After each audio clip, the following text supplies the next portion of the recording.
Olá, sou José Luiz, professor da Faculdade São Francisco de Assis. A nossa aula de hoje, dando continuidade à nossa série Avaliação de Empresas, é sobre o modelo de fluxo de caixa líquido da empresa como um todo, no modelo de 3 estágios.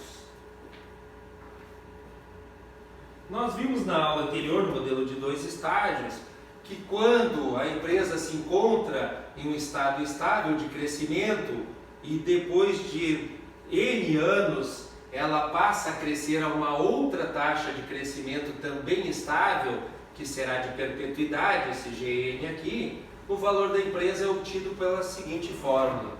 Observem, nós vimos na aula passada que aqui nós temos a fase de alto crescimento e depois uma outra fase também estável com crescimento menor de perpetuidade, que tem que ser mais próximo da economia como um todo. Vamos então diretamente exemplificar, já que a gente já falou sobre essa fórmula na aula anterior, o modelo de 3 estágios.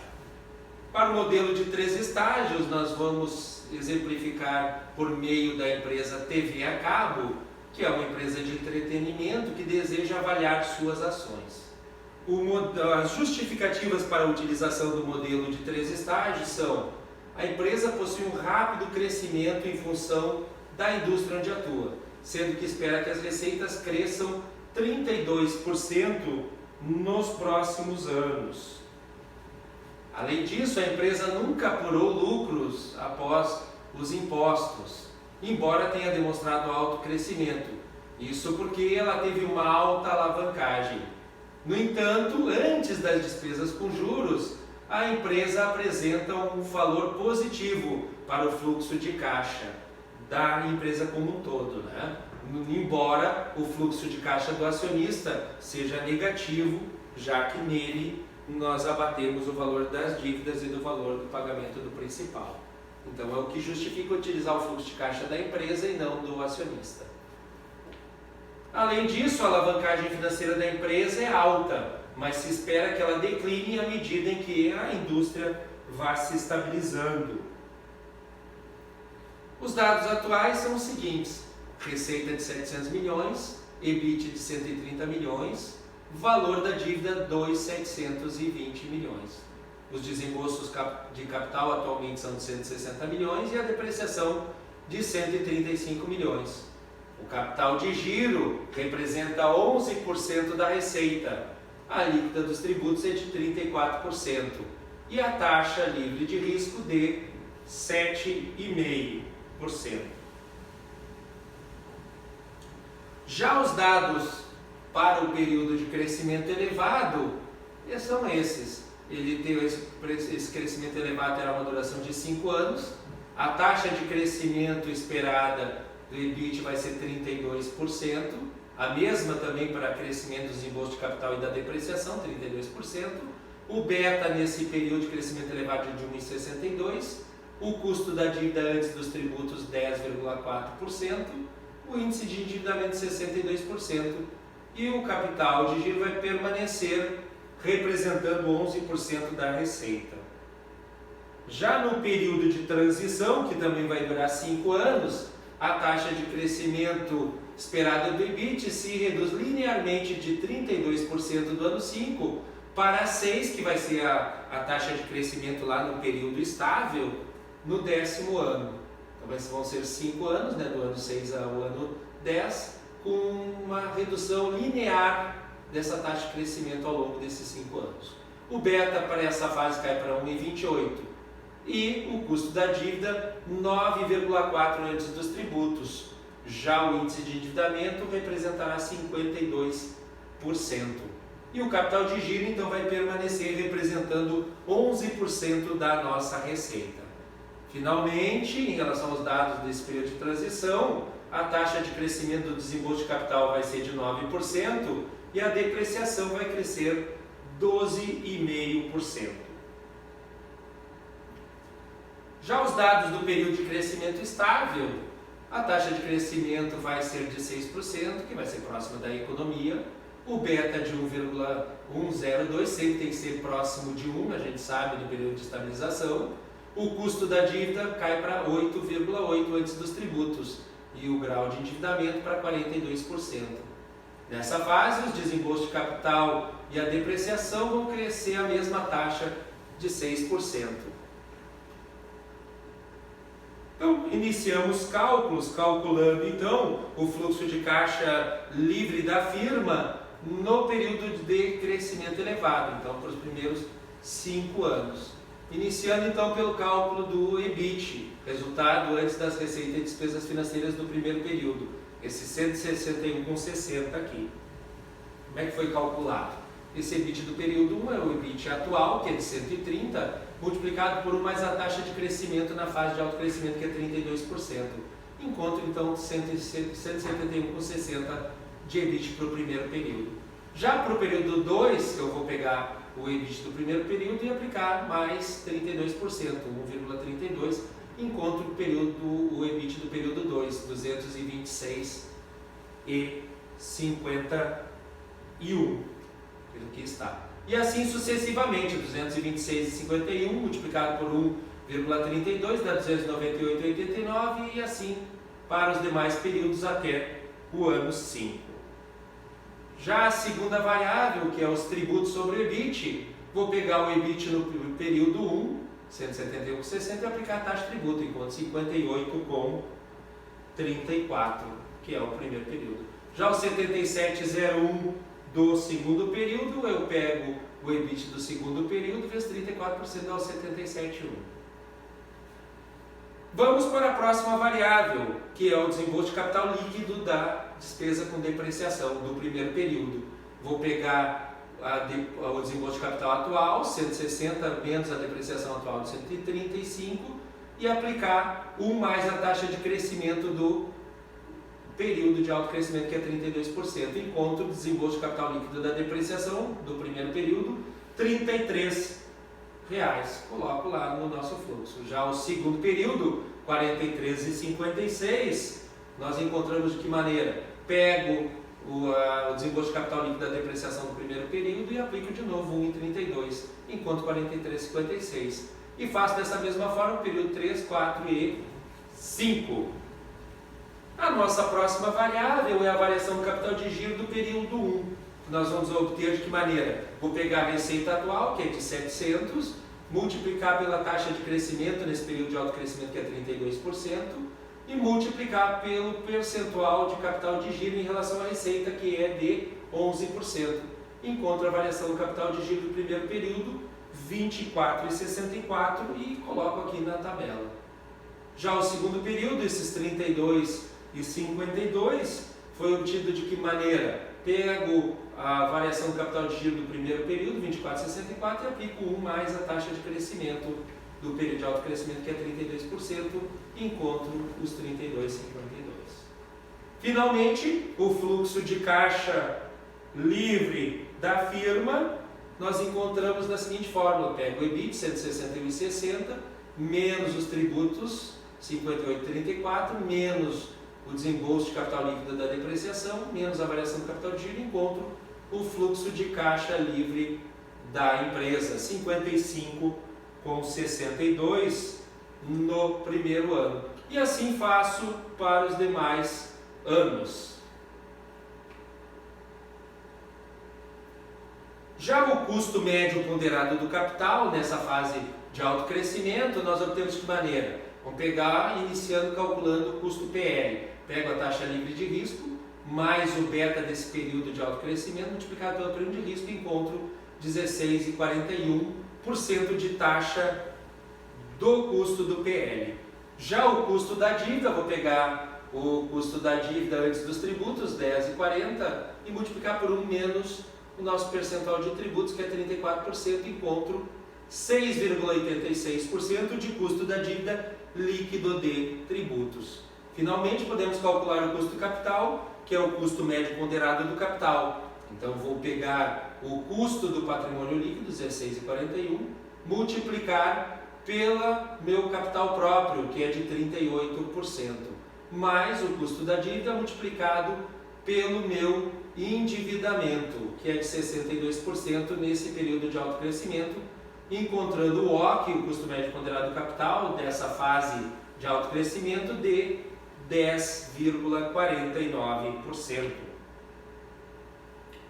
Vamos então iniciar o cálculo do fluxo de caixa para o período de transição, que é do ano 6 até o ano 10. Observe, o primeiro item que aparece aqui é a taxa de crescimento, que no ano 5 era de 32% e vai caindo linearmente até 6 no período 10. Então, o primeiro passo é calcular essa taxa de crescimento do ano 6 aqui, que a gente obtém de que maneira? Pego a taxa de crescimento atual do período 5, que é 32, menos a constante de redução, que é 5,20. Como é que se calcula essa constante de redução? Nós vamos pegar a taxa de crescimento do período 5 menos a taxa de crescimento lá do período 10, que é 6, e dividir pelos 5 anos. Encontro então o coeficiente de redução de 5,20. Dessa forma, a taxa de crescimento do período 6 é 32 menos 5,20, que é 26,80, que é essa primeira taxa que aqui aparece. Depois, no período 7, nós vamos fazer da mesma maneira, né? Nós vamos pegar então os 26,80 do período 6, menos a nossa constante de redução de 5,20, encontro 21,60. E aí vou tirando menos 5,20, até que chego a 6 no período 10. A próxima variável é o nosso EBIT no período 6. O EBIT no período 6 vai ser o EBIT no período 5, que é de 520,96. Nós achamos aqui na nossa tabela, ó, 520,96, o EBIT do período 5. Multiplicado pela nossa taxa de 1 mais a nossa taxa de crescimento no período 6, que nós acabamos de calcular, ó, é 26,80%. Então, dá o valor de 660,58 para o EBIT no período 6. Já os 803,27 do EBIT do período 2, que é o período 7 no caso, nós vamos encontrar pegando o EBIT do período 6, 660,58, multiplicado por 1 vezes a taxa de crescimento do período 7, que a gente encontrou aqui, ó, 21,60. Encontro os 813,27. Nossa próxima variável, os tributos que incidem sobre o EBIT. Basta pegar então o EBIT e multiplicar pela taxa 1 menos a taxa dos tributos, né? Que então nós vamos pegar os tributos, que a taxa é de 34%, e multiplicar pelo EBIT então do período 6, que nós encontramos aqui, ó, 660,58 vezes 34% dá os 224,60, que é justamente o valor que vem no período 6. Já o 273,11, que é o do período 11, que é do período 7, desculpe, nós encontramos de que maneira? Nós vamos pegar então o EBIT do período 7, 803, multiplicar pela taxa de tributos, 273 por 11. E assim, similarmente, eu vou fazer para o período 7, 8, 9 e 10, né? Encontrando então as nossas variáveis ali. Muito bem. Já em relação aos desembolsos de capital, bem como a depreciação e a variação do capital de giro, nós vamos encontrar da seguinte forma. O desembolso de capital em 6 vai ser o desembolso de capital em 5, que foi de 641,19, multiplicado por 1 mais a nossa taxa de crescimento nesse período de estabilidade, desse período de transição para o desembolso de capital, que é da ordem de 9%, é a nossa premissa.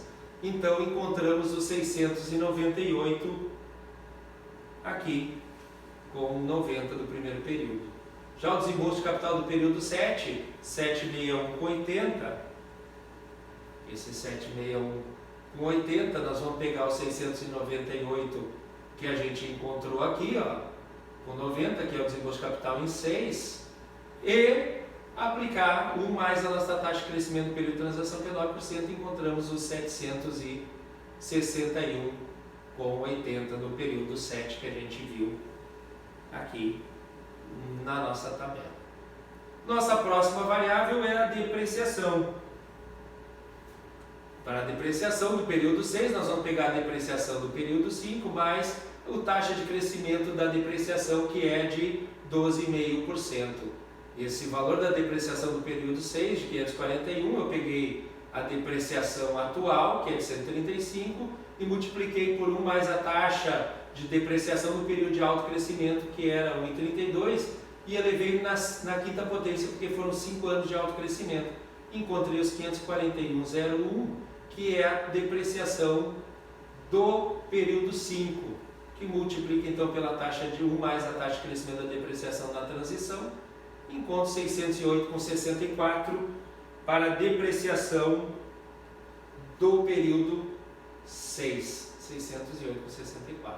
Já o do período 7, a depreciação de 684,72, eu vou pegar a depreciação do período 6 e aplicar a taxa de crescimento desse período de transição, que é 12,5 para a depreciação. Encontro 684,72.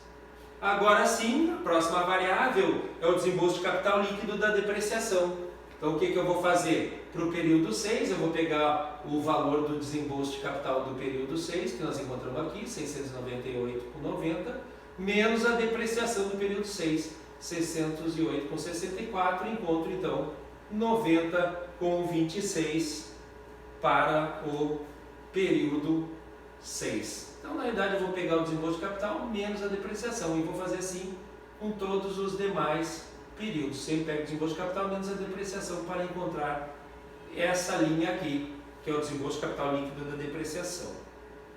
A próxima variável é a variação do capital de giro do período 6, que eu vou ter que pegar a receita do período 5, em que nós vamos encontrar 2.805,22, de que maneira? Pego a receita atual de 700 e multiplico por 1 mais a taxa de crescimento da receita dos primeiros 5 anos elevado na quinta potência, porque foi 5 anos.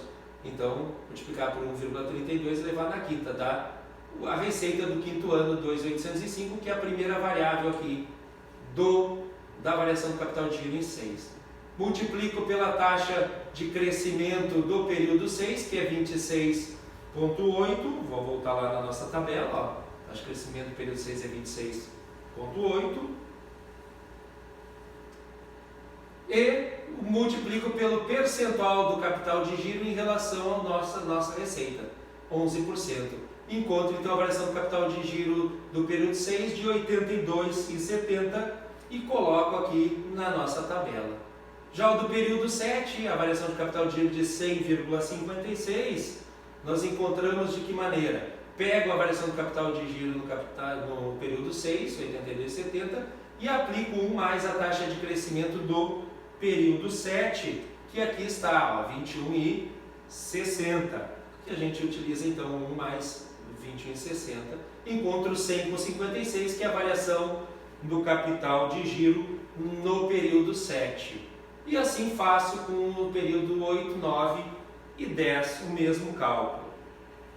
Dessa forma, encontro o fluxo de caixa livre da empresa, somando diretamente ali, a coluna 660,58 do EBIT, menos 224,60 dos tributos, menos o desembolso de capital líquido da depreciação de 90,26, menos 82,70 da variação do capital de giro, me dá o fluxo de caixa livre da empresa no período primeiro de R$ 263,02. Vou proceder da mesma forma em relação então ao anos 7, 8, 9 e 10, para encontrar então o fluxo de caixa desse período de transição para esses anos 6 até o 10. Já o custo médio ponderado do capital nessa fase de transição é obtido da seguinte maneira: iniciando calculando o custo do PL, pego a taxa livre de risco, 7,5, mais o beta do período de transição multiplicado pelo prêmio de risco dá 14,54% de custo do PL. Já o custo da dívida, pego o custo da dívida antes dos tributos, 9,40, e multiplico por 1 menos os tributos, encontro 6,20% de custo da dívida líquido dos tributos. Finalmente, com essas duas variáveis, eu calculo o custo médio ponderado do capital, o WOC. Pego o custo da dívida, 14,54, calculamos aqui, multiplicado pelo meu percentual de capital próprio, que é 48%, mais o custo da dívida, 6,20, multiplicado pelo meu percentual de endividamento fornecido, 0,52%, logo 0,52. Encontro, então, o custo médio ponderado do capital para a fase de transição de 10,20. Uma vez, então, calculado o WOC, nós podemos, então, calcular os fluxos de caixa da fase de transição. Nós vamos pegar o valor do fluxo de caixa do período 6, 263,02, vamos voltar na tabela só para lembrar, ó, 263,02. E vamos trazer a valor presente usando o mais o nosso custo médio ponderado do capital da primeira fase, que é a fase de alto crescimento, elevado à quinta potência, porque foram 5 anos, e mais 1 vezes o nosso custo médio ponderado do capital agora, da fase de transição, que acabamos de calcular aqui, ó, 10,20, elevado na primeira potência, porque é o primeiro ano. Encontro 144,94, que coloco aqui na nossa tabela, 144,94. E assim faço nos demais anos. Ou seja, pego o fluxo de caixa do ano 7, 352,52, divido pelo 1,1049, o WOC do período de alto crescimento elevado à quinta, multiplicado pelo WOC do período de transição agora no elevado no segundo ano, enquanto 176,28. Já o valor presente do fluxo de caixa do período 8, pego o fluxo de caixa da empresa do período 8 e trago o valor presente descontando por 1,1049, o WOC do período de alto crescimento elevado à quinta potência, multiplicado pelo 1 mais o WOC do período de transição elevado à terceira potência, que é o terceiro ano, 199. E assim sucessivamente. O que vai mudando aqui é que nós vamos pegando o fluxo de caixa dos anos seguintes e modifica aqui, na hora de multiplicar, o 1 mais o custo médio ponderado do capital do período de transição, que é elevado agora na quarta potência e depois na quinta. E encontrando então o valor presente de cada um desses fluxos de caixa a valor presente e colocando aqui na nossa tabela.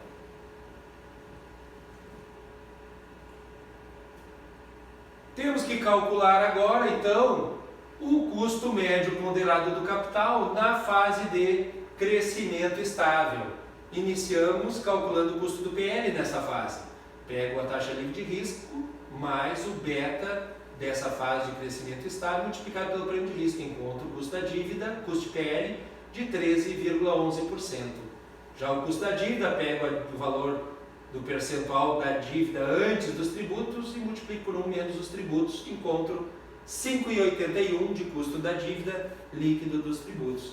Calculo o custo do capital, que é o custo médio ponderado do capital, ponderando o custo do patrimônio líquido, de 13,11, vezes o nosso percentual de capital próprio, que é de 58%, mais o custo da dívida líquido de tributos, multiplicado pelo meu endividamento, que é de 42%, encontro 10,04 de custo médio ponderado do capital nessa fase de estabilização. De posse, então, desses dados, nós podemos calcular o valor final da empresa, que é o valor na fase de estabilização. Nós vamos pegar o fluxo de caixa livre do acionista, que é de 577,80 lá no período 10, na nossa tabela, e encontramos aqui, ó, período 10, nosso fluxo de caixa livre do acionista é 577,80, e vamos calcular esse fluxo de caixa para o período 11, que é o que nos interessa para calcular o valor de perpetuidade. Então, vou aplicar 1 mais a taxa de crescimento dessa fase de estabilização, que é de 6%, e encontro o fluxo de caixa para o período 11 de 612,47. Para encontrar o valor final, vou pegar esse fluxo de caixa do período 11, 612,47, e trazer o valor presente, descontando pelo custo médio ponderado do capital na fase de estabilização, que é 1 mais 10,04 que a gente calculou agora, aqui, elevado então, menos a taxa de crescimento nesse período de estabilização, que é de 6%. Encontro então o valor final, 612,47 dividido pela diferença entre 0,1044 menos 0,06, me dá o valor final da empresa de 15.160,15. Já para encontrar o valor presente desse valor final, nós vamos pegar esse valor final de 15.160,15 e trazer o valor presente descontado por 1,1049, que é a nossa taxa, o custo médio ponderado do capital dos primeiros 5 períodos de alto crescimento, elevado à quinta potência, portanto, multiplicado por 1 vezes, aqui no caso, 10,20, que foi a nossa taxa de custo médio do capital ponderado na fase de transição, elevado aos 5 anos dessa fase de transição. Encontro então o valor presente do fluxo de caixa na perpetuidade da empresa, que é o valor final, de R$ 5.664,75. Assim, o valor da empresa vai ser o somatório dos valores presentes dos fluxos de caixa que a gente encontrou na primeira fase de alto crescimento, na segunda fase, que foi a fase de transição, e mais a terceira fase, que foi a fase de crescimento estável, né? Então, somando os fluxos de caixa do período de alto crescimento, encontramos 360,67, lá na primeira fase, que foi a fase de alto crescimento. Vamos somar então todos esses valores presentes aqui e vamos encontrar então esse valor aqui de 370,67. Fazemos o mesmo para calcular o valor presente do fluxo de caixa da empresa no período de transição. Vou pegar então o fluxo de caixa do período 6, do 7, do 8, do 9 e 10 a valor presente. Vou encontrar 949,91. Esses dados todos a gente pega aqui da nossa tabela. Aqui, ó. Soma então esses 5 valores presentes do fluxo de caixa.